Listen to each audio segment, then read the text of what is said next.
بيقول لك يا سيدي محمد صلاح واخد الدوري الانجليزي غسيل ومكوى ومش لاقي حد يلمه هناك، وبيقول لهم لو عندكم راجل هاتوه. انا اللي بقول كده؟ والله ما انا اللي بقول كده، ده اللي بيقول كده رابطه الدوري الانجليزي للعيبه المحترفه، اللي ادته جايزه احسن لاعب في الدوري الانجليزي عن الموسم اللي فات، عشان صلاح يعملها لثالث مره في تاريخه، وتبقى اول مره في تاريخ الدوري الانجليزي ان في لاعب يجي ويحقق الجائزه دي 3 مرات. يعني شوف الاساطير كلها اللي عدت في تاريخ الدوري الانجليزي، محمد صلاح جه ركنها على جنب وبقى هو رقم واحد. ده حتى في جريده هناك اسمها جيب نيو سبورت، مش عارف الدين رياضه باين ولا ايه، بتقول لك ان محمد صلاح من احسن 10 لعيبه جم في تاريخ الدوري الانجليزي عموما، حاطينه رقم 4. قدامه مين؟ قدامه هنري، وقدامه روني، وقدامه الان شيرر. بصراحه هو قال لك ان في شويه معايير كده حطيناها عشان نعرف مين احسن 10 لعيبه في الدوري الانجليزي. بس بصراحه اللعيبه اللي انتوا حاطينها ديت، انا لو احط محمد صلاح مش هيبقى ترتيبه الرابع ابدا. محمد صلاح يا الاول يا الثاني بكتير. هتشوف ان انا ببالغ او بعرضها عشان محمد صلاح مصري او عربي؟ لا والله، اقف مع نفسك شويه كده وفكر فيها بالعقل، وفكر فيها بالارقام، وفكر فيها بكل حاجه، هتلاقي محمد صلاح اول واحد او رقم اتنين بالترها قوي.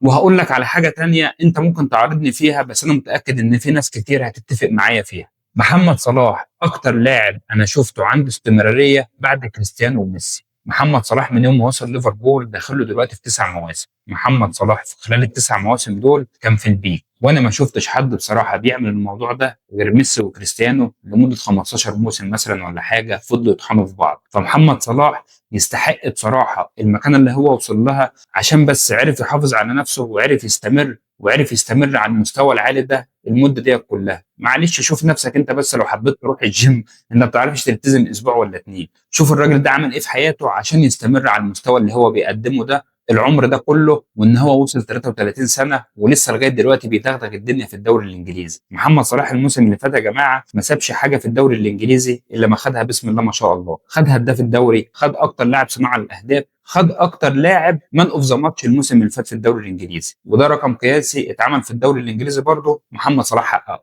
انا لو قعدت احكي لك على ارقام قياسيه محمد صلاح كسرها والله انا هزهق وانت هتزهق مني، بس دي الحقيقه، ومحمد صلاح مش سايب حاجه اللي عمال بيعمله. حتى الايام ديت في انجلترا وفي الاعلام الانجليزي عمالين يضغطوا ان محمد صلاح ياخد الكره الذهبيه، وبيقول لك ان محمد صلاح لو ما خدهاش هيبقى الجائزه ديت مشكوك في امرها اكتر ما هي مشكوك فيها بصراحه. هي انجلترا طبعا عماله تضغط عشان لاعب ياخدها من عندها من بعد كريستيانو رونالدو، عشان بقالهم كتير ما خدوهاش. بس بصراحه انت لو دورت في الدوري الانجليزي في خلال المده دي كلها، ما فيش لاعب جه الدوري الانجليزي قدر يشرفهم او قدر يخليهم يتكلموا بقلب جامد وان في لاعب من عندهم ياخد الكره الذهبيه غير صلاح. بص يا صلاح، انت جوه الكوره مالكش حل، وربنا ينولك يا ابني كل اللي في بالك واللي انت عاوز توصله في الكوره، وان شاء الله هتوصله.